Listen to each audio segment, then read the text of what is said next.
अस्सलाम वालेकुम व्यूअर्स, मैं हूं समीना पाशा। उम्मीद है आप लोग खैरियत से होंगे। व्यूअर्स, इस व्लॉग में 3-4 खबरें आपके साथ शेयर करेंगे। एक तो जज दिलावर साहब की जो स्टोरी थी उसमें कुछ अपडेट है वो आपको बताएंगे। फिर जो बिजली के बिलों ने आग लगा दी है मुल्क में, ये बड़ा इंपॉर्टेंट है मामला, इसलिए कि ये सिर्फ ये नहीं है कि बिजली के बिल ज्यादा आ गए और लोग एहतजाज के लिए निकल आए हैं, बल्कि ये बेसिकली उस गम गुस्से का इजहार है जो कि इस वक्त अवाम के अंदर मौजूद है। ये वो लावा है जो बिल्कुल पका हुआ है और बाहर उबलने को तैयार है। और ये अगर बात आगे बढ़ी तो मामला कहाँ तक जाएगा, इस पर बात करना बड़ा ज़रूरी है। इसी वजह से आज वज़ीर आज़म अनवारुल हक काकड़ साहब ने एक ख़ास मीटिंग भी बुला ली है कि किस तरह से बिजली के बिलों के मामले को हैंडल करना है। तो इसके ऊपर आपके साथ तफसीली बात करेंगे और फिर कुछ बात करेंगे अहम वीडियोज़ की जो कि इस वक्त सोशल मीडिया पर सर्कुलेट कर रही हैं। इनके ऊपर बात करना भी बड़ा ज़रूरी है। तो आप जी कनेक्टेड रहें आज भी हमारे साथ, और आपसे रिक्वेस्ट है कि अगर अभी तक चैनल को सब्सक्राइब नहीं किया तो सब्सक्राइब कर लें। पहले तो मैं आपको ये बता दूं कि जो कल मैंने स्टोरी की थी हुमायूं दिलावर साहब के हवाले से, तो उस वक्त तक जो उनका लेटर था वो सामने नहीं आया था। लेकिन आपने देखा होगा कि वीलॉग में मैंने पहले ही ये बात कह दी थी कि इसमें कोई भी उनको नुकसान नहीं पहुंचाया गया, ना उनकी कोई तनज़्ज़ुली हुई है, बल्कि उनको सिर्फ ओएसडी बनाने का मकसद ही ये है कि शायद उनको नवाजा तो जा सकता है लेकिन उनके साथ कोई ज्यादती नहीं की जाएगी।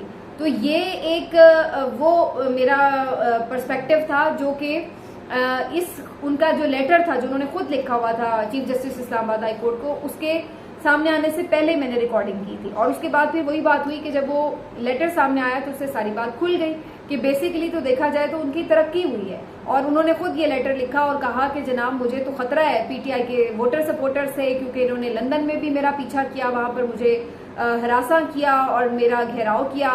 तो मैं यहाँ पर अपने आप को वापस मुल्क में आकर बिल्कुल सेफ महसूस नहीं कर रहा। ना सिर्फ मैं महसूस नहीं कर रहा बल्कि मेरी फैमिली भी सेफ नहीं है, मेरे बच्चे स्कूल नहीं जा सकते हैं, हम लोग बहुत दबाव का शिकार हैं।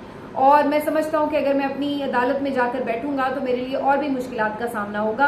तो लिहाजा मेरी जो जगह है वो आप चेंज कर दें काम की। और उसके बाद फिर chief justice Islamabad high court, जो कि वैसे तो किसी भी फैसले पर फैसला लेते हुए खासतौर पर अगर वो पीटीआई को कहीं रिलीफ से मिल रहा हो तो आप देखते हैं कि हमेशा ही वो कितना डिले करते हैं मामले को, कितनी उसमें से मीन निकालते हैं। लेकिन इधर जो हुमायूं दिलावर साहब हैं उन्होंने लेटर लिखा और फौरी उनकी अपील मंजूर कर ली गई और फौरन ही उनको सेशन कोर्ट के जज से हटाकर बल्कि इस्लामाबाद हाई कोर्ट में तैनात कर दिया गया। तो ये जो उनको एक स्पेशल वहां पर ड्यूटी पे असाइन कर दिया गया है, तो ये आपको बुनियादी तौर पर चीज बता रही है कि किस तरीके से यानी वैसे तो जाहिर है जज की अपॉइंटमेंट वगैरह का एक पूरा प्रोसीजर है, वो तो नहीं है ये मामला कि कोई उस तरह से प्रोसीजर के थ्रू अपॉइंटमेंट हुई है, लेकिन उनको वहां पर अपने आप समझ लें कि अपनी पनाह में ले लिया है chief justice Islamabad high court में। तो ये एक तरह से तो उनकी तरक्की हो गई है। और यहाँ पर जो लोग ये सोच रहे थे कि जी पता नहीं उनको कोई पनिश कर दिया गया, तो मैंने पहले ही कहा था कि ये सिर्फ खाम ख्याली हो सकती है, क्योंकि अदले फारूकी आप सिर्फ किताबों में हिस्ट्री में पढ़ते थे कि जनाब खलीफा दोम हजरत उमर फारूक रज़ी ताला अन्हु का जो अदल था वो न सिर्फ मुसलमानों को बल्कि गैर मुस्लिमों को भी यूनिवर्सिटीज में पढ़ाया जाता है कि उनके जो अदल की मिसालें कायम थी। तो यहाँ पर आमिर फारूक साहब के नाम के साथ फारूक लगा हुआ है, लेकिन अदल तो ऐसा लगता है कि कहीं से छू के भी नहीं गुजर रहा है और बहुत मायूस कर रहे हैं वो और उनके फैसले। और उसमें आप ये देखिए कि ना सिर्फ ये कि बहुत मुतासिब फैसले लगते हैं बल्कि उसके साथ साथ वो बहुत कमजोर, कानूनी तौर पर बड़े कमजोर फैसले हैं। एक तो होता है ना कि चले मुतासिब तो लग रहा हो लेकिन कम अज कम कानूनी तौर पर एक स्ट्रॉन्ग फैसला हो, उसके पीछे कोई मंतिक हो, कोई दलील हो, कोई कानूनी वजूहात हो, लेकिन ऐसा हमें दिखाई नहीं देता है। बड़े तजादात होते हैं उनके फैसले में, तो बहुत ज्यादा यहाँ पर मायूसी होती है आमिर फारूक साहब की अदालत से। और ये मायूसी सिर्फ जो हम जैसे लोग हैं जो इतना शायद कानून के तालिब इल्म भी नहीं हैं उनको नहीं होती सिर्फ, बल्कि बड़े बड़े चोटी के वकला को भी होती है। लतीफ खोसा साहब ने जो उनके बारे में कहा है, आप खुद देख लें वीडियो जो उनकी बहुत वायरल भी हुई है कि वो कितने ज्यादा उनसे मायूस हैं कि उनसे एक छोटे से मामले पर जिस पे पहली ही समात में उन्हें फैसला कर देना चाहिए था उसको उन्होंने लिंगर ऑन किया है।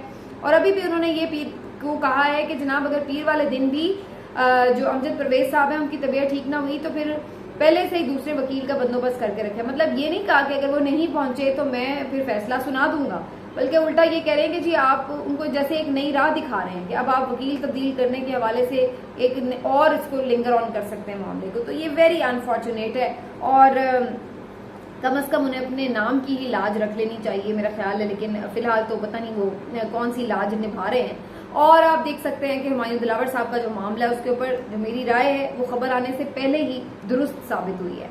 बहरहाल आगे बढ़ते हैं जी, बात करते हैं उस तूफान की जो इस वक्त अवाम के अंदर उठा हुआ है, और ये तूफान है बिजली के बिलों का तूफान। बिजली के जो बिल इस वक्त आए हैं, और ये सब पहले ही से प्रिडिक्ट कर रहे थे कि इस दफा जो बिल आएंगे तो अवाम की चीखें निकल जाएंगी, और वही हुआ।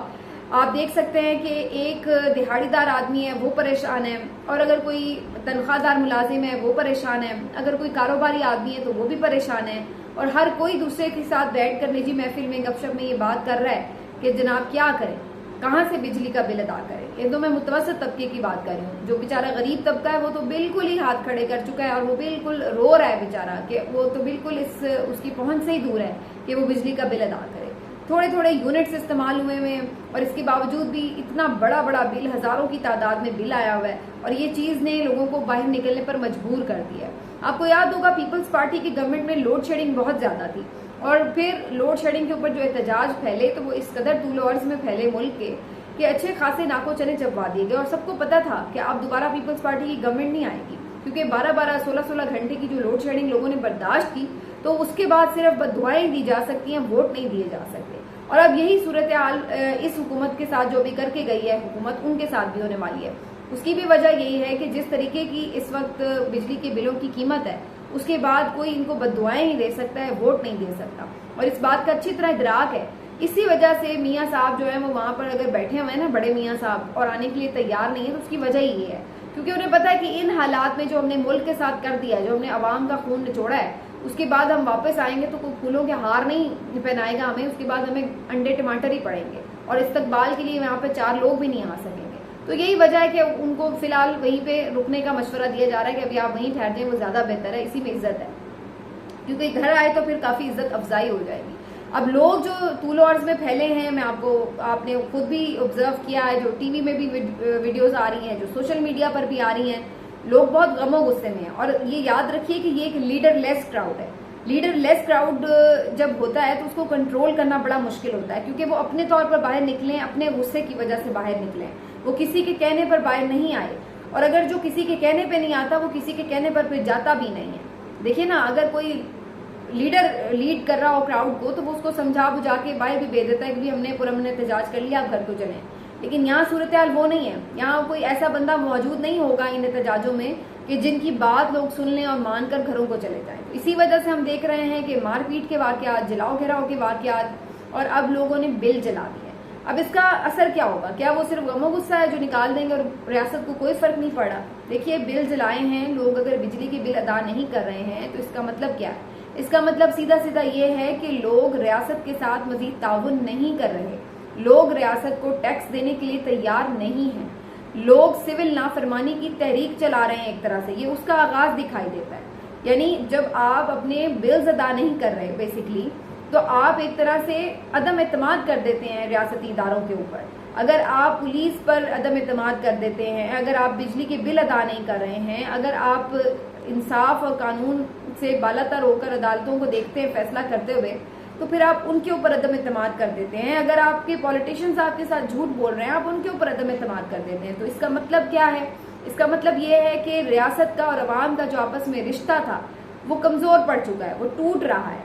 और यही वजह है कि लोग फिर उस पर अदम एतमाद करते हैं, तो उसका पूरा इजहार करते हैं। सिविल नाफरमानी उसी का ही एक इजहार है। ये तहरीक कोई अनाउंस नहीं हुई है, लेकिन इसको अगर आप देखें तो ये जो रेवेन्यू आना था बिलों का, जिससे फिर आगे अमूर मुमलिकत चलते हैं, पूरा मुल्की खजाना भरता है और फिर अदायगियां भी होती हैं, तो अगर वो रेवेन्यू ही नहीं आएगा, बिजली के बिलों से वो पैसा ही नहीं आएगा जो इकट्ठा होना था, तो फिर ये जो पूरा ढांचा है ये कैसे पूरा होगा? कहाँ से हुकूमत जो है वो इसकी जो कमी है वो पूरा करेगी? आपने अदायगियां करनी है, आपने अमूर मुमलिकत चलाने हैं, आपने तनख्वाहें देनी है, आपने बाहर के जो कर्जे हैं वो उनकी पेमेंट्स करनी होती है, तो ये सब कैसे मुमकिन होगा? अवाम के पास ये एक बहुत बड़ा हथियार भी है और ये पूरी खतरनाक सूरत हाल भी है। ये कोई उकसाने वाली बात नहीं कि हम ये कह रहे हैं, लेकिन आप देखिए कि इन द एंड अवाम के पास फिर यही एक हथियार रह जाता है कि जब वो किसी तरह अपने गमो गुस्से का इजहार नहीं कर सकते, किसी तरह उनकी सुनी नहीं जा रही, तो फिर वो उनके पास क्या रह जाता है सिवाय एहतजाज करने के, गमो गुस्से का इजहार करने के।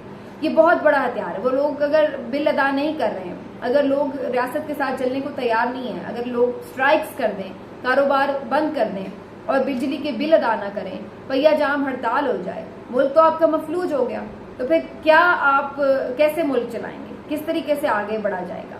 ये एक वो रास्ता है जो आखिरी रास्ता होता है अवाम का, और वो उस तरफ अगर चल पड़े तो फिर उसको रोकना बड़ा मुश्किल होता है। और ये उसी सूरत पे होता है कि जब वो बिल्कुल मायूस हो जाए। इमरान खान बेसिकली क्या कर रहा था, इमरान खान तो बीच में बल्कि एक दीवार बना हुआ था, यानी अवाम का जो गम गुस्सा था वो उनको एक तरह से एक डाइवर्जन दे देते थे इमरान खान, क्योंकि वो उन्हें होप दिला देते थे कि जनाब हम इस चीज से निकल आएंगे, इलेक्शन हो जाएंगे, आप अपने उसका इजहार करें, वो ठीक हो जाएगा, आगे की तरफ हम बेहतर रास्ते की तरफ जाएंगे। लेकिन जब आपने उसको बंद कर दिया, वो जल से जुलूस खत्म हो गए, वो लोगों की जो फ्रस्ट्रेशन उस तरह से निकल जाती थी और जो एक उम्मीद नजर आना शुरू हो जाती थी, वो आपने उम्मीद बंद कर दी लोगों की, तो फिर उसके बाद यही अब होना है। और एक तरफ आपने उम्मीद बंद कर दी और ऊपर से आपने यानी एक तरह इसको मैं यूं मिसाल से समझा दूं कि आपने देगची के नीचे आंच भी ज्यादा कर दी है और ऊपर से ढक्कन भी मजबूती से बंद कर दिया कि निकल ना पाए, तो वो जो अंदर लावा पक रहा है वो कहीं तो फटेगा ना। फिर यही हाल इस वक्त अवाम का हुआ है। जब बीच में वो बफर इमरान खान था तो वो काफी लोगों के जज्बात संभाल लेता था, अब वो है नहीं बीच में बफर, आपने उसको डिस्कनेक्ट करा दिया, अवाम से दूर बिठा दिया। तो अब क्या हो रहा है, अब आपको खुद अवाम का गमो गुस्सा बराह रास्त भुगतना पड़ेगा। इस बात को किसी ने कैलकुलेट ही नहीं किया कि अब आपका जो ये मौजूदा सियासी क़यादत है ये तो अवाम के साथ पहले ही डिस्कनेक्ट है। अवाम तो इसके ऊपर ना एतबार करते हैं, ना इसको वोट देने के लिए तैयार हैं, ना ही वो इसके साथ अपने आप को एसोसिएट करते हैं, क्योंकि वो तो ये समझते हैं कि ये तो एक रेंट है, हुकूमत है, जो बाहर से आते हैं आके हुकूमत करते हैं फिर चले जाते हैं, अल्लाह अल्लाह खैर सलाह, इनका हमारे साथ ताल्लुक ही कोई नहीं है। तो बीच में जो कोई एक बंदा था जिसके अवाम के साथ कोई जिसने अपना ताल्लुक बनाने की कोशिश की हुई थी, झूठ सच में नहीं बात करी है, मैं सिर्फ आपको एक फिलोसॉफिकल तरीके से, मैकेनिकल तरीके से समझा रही हूँ। तो वो आपने बंदा साइड पे कर दिया, तो अब आप और रियासत और अवाम अब आमने सामने है, बराह रास्त है। तो अब जो अवाम का गम और गुस्सा है वो बराह रास्त ही हैंडल करना पड़ेगा। अब निगरान वजीर आजम साहब की भी इसीलिए कांपे टांगना शुरू हो गई हैं और उन्होंने एक इजलास बुला लिया है कि जनाब तमाम जो बिजली की तकसीम कार कंपनीज हैं और जो कीमतें तय करने वाली कंपनियां हैं उन सबको उन्होंने कहा है कि जी आप आए आके एक ब्रीफिंग दें और उसके ऊपर देखते हैं कि आवाम को मुमकिन रिलीफ जो है वो दिया जा सके। लेकिन ये सिर्फ लॉलीपॉप्स ही हो सकते हैं, क्योंकि जिस वक्त ये मुआहदा हुआ था IMF का, जो उसके साथ शराइत तय हुई थी, उसके बाद तो ये मुमकिन नहीं है कि उससे डिविएट करे किसी भी तरह हुकूमत। और निगरान हुकूमत के पास तो वैसे भी इसके पीछे वो जो अखलाकी जुर्रत कोई हो सकती थी कि मैंडेट मिला होता है, अवामी एक ताकत होती है जिसके तहत वो कोई बड़ा फैसला कर ले, तो वो भी मौजूद नहीं है। तो इस वजह से ये बड़ा मुश्किल काम है कि वो इस वक्त कोई रिलीफ पहुंचा सकें। ये तो आप फंसे हुए हैं और फंसे हुए लोग जो हैं वो रिलीफ नहीं दे सकते, सिर्फ तकलीफ ही दे सकते हैं इस वक्त अवाम को। और यही सूरत हाल इस कोई बस लॉलीपॉप देने के लिए कि हम जी कुछ करने लगे, इस तरह का एक इजलास बुला लेंगे। मीटिंग्स पहले भी खेलते रहते हैं, ये उसी तरह की मीटिंग है। लास्टली मैं आपके साथ बयान कर दूं, मैंने एक दो वीडियोस देखी हैं सोशल मीडिया पर जो मैं आपके साथ शेयर करना चाह रही थी, डिस्कस करना चाह रही थी कि किस तरह से कराची में एक वाकया पेश आया। एक दिहाड़ीदार मजदूर बेचारा अपनी सारे दिन भर की मजदूरी खत्म करके उसको सारा सौदा बेच के घर जा रहा है और रास्ते में उसकी जो मजदूरी है वो लुट जाती है। यानी अब ये हाल हो गया कि लोग मजदूरों से, बेचारे दिहाड़ीदार सब्जी फरोश लोगों से भी पैसे छीनने पर आ गए हैं। उसके गन पॉइंट पे सारी जो उसकी दिन भर की कमाई थी वो ले गए। इसी तरह मैंने वीडियो देखी कि जिसमें छोटे मासूम बच्चे हैं वो फुटपाथ पर सोए हुए हैं, सोए भी क्या, वो बेचारे लटके हुए एक तरह से। तो वो भी बड़ा दिल दहला देने वाला मंजर था कि हमारा मुल्क अब इस नहज पर आ चुका है कि यहाँ पर गरीब आदमी का जीना ही बिल्कुल एक अजाब बन चुका है और वो उसको यानी जानवरों से बदतर आपने उनकी जिंदगी कर दी है। और ऐसे में आपकी जो इस वक्त हुकूमत है, जो ताकतवर लोग हैं, उनकी तरजीहात में कहीं आवाम नहीं है, कहीं कोई फैसले बंद कमरों में इस पर नहीं हो रहे कि आवाम को रिलीफ कैसे दें, बस ये हो रहे हैं कि आवाम को डंडा कैसे मारना है, कि ये भूल नहीं रही इमरान खान को। इस पे जब फोकस रहेगा कि इमरान खान को, PTI को मैनेज कैसे करना है, ताकत में खुद कैसे रहना है, जब ये चीजों पे ध्यान रहेगा तो फिर अवाम इसी तरह बेचारे जलील और रुस्वा होंगे जिस तरह इस वक्त हो रहे हैं। और ऐसे में कामरान टिसोरी टाइप जैसे लोग जो बिल्कुल ही माउथ पीस होते हैं एस्टेब्लिशमेंट के, वो आकर एक वीडियो बनाते हैं कि जी अगर आपको मेरा हेयर कट कैसा लग रहा है और अगर आपको अच्छा लग रहा है तो आप जी फला हेयर ड्रेसर के पास जाएं। यानी वो एक अजीब मुफ्त की मशहूरी चलाई हुई है उन्होंने। मतलब आप देखें कि लोगों की हालत जार क्या है, आपके सूबे में क्या हो रहा है कि आपके जो लोग हैं वो बेचारे कमाई अपनी लुटा रहे हैं किस तरीके से। अमन अमान की ये सूरत हाल है, भूख अफलास की ये सूरत हाल है, और आप यहाँ पर आकर ऐसे प्रिटेंड कर रहे हैं कि जैसे मुल्क में सब अच्छा है और कोई किसी को काम नहीं, लिहाजा वो अपने बाल संवारने के ऊपर जो है वो तवज्जो दे रहा है गवर्नर आपका, और वो आपको भी मशवरा दे रहा है कि जी फलां हेयर ड्रेसर के पास है। ये इनकी संजीदगी का हाल है। ये लोग मजाक हैं, ये जोकर्स हैं एक तरह से इस सिस्टम के ऊपर, और ये जिनको रिप्रेजेंट कर रहे हैं ये उनके लिए भी एक सवालिया निशान है। बल्कि मेरे ख्याल है उनके लिए सवालिया निशान नहीं, उन्होंने तो इन्हें लाए ही इसीलिए ये बताने के लिए लोगों को कि आपके पास यही किस्म की लीडरशिप है, यही लोग हैं जी, यही शक्लें हैं आपके पास जो इस तरह से गरीब का आके मजाक ही उड़ा सकते हैं। इनके पास ना कोई विजन है, ना इनके पास कोई नीयत है कि किसी की, ना कोई एहसास है। ये सिर्फ यहाँ बैठ के लोगों की दुखों का, तकलीफों का सिर्फ मजाक उड़ा सकते हैं। यही उन्होंने भी इस वीडियो में किया हुआ है, और ये सिर्फ ये जानबूझ के जैसे लगता है कि अहम ओहदों पर इस तरह के लोग तैनात करना, इन ओहदों की 2% की हैसियत करना, ये बेसिकली एक नफरत फैलाने के मुतरादिफ है सियासतदानों से, जो कि ऑलरेडी है भी लोगों के दरमियान, और इसी वजह से इनके करतूतों की वजह से। लेकिन ये पीछे पूरी एक प्लांटेड किस्म की जो है ना, इसके पीछे भी एक साजिश नजर आती है। मिलते हैं आपसे अगले वीडियो में, अपना ख्याल रखिए। अल्लाह हाफ़िज़।